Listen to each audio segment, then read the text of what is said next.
شیطان کے 5 بیٹوں کے نام اور ان کے کام۔ پہلا ہے تھپڑ۔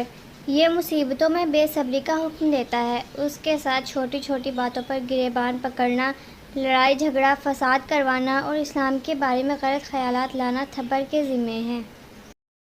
دوسرا ہے الاوار۔ یہ زنا کا حکم دیتا ہے اور زنا جیسے بدترین گناہ کو بڑا خوبصورت کر کے دکھاتا ہے۔ تیسرا ہے مساوات۔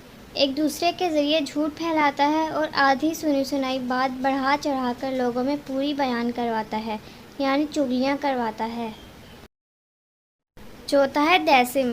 لوگوں کے دلوں میں ان کے گھر والوں، دوستوں اور رشتہ داروں کے لیے وسوسے ڈالتا ہے، میاں بیوی میں جدائی کرواتا ہے اور ایک دوسرے میں عیب نکلواتا ہے۔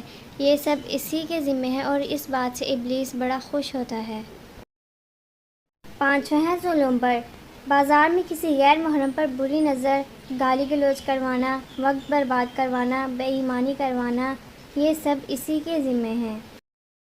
اللہ تعالی ہم سب کو شیطان کے شیطانی وسوسوں سے دور اور محفوظ رکھے اور ہم سب کو نیک راہ پر چلنے کی توفیق دے، آمین۔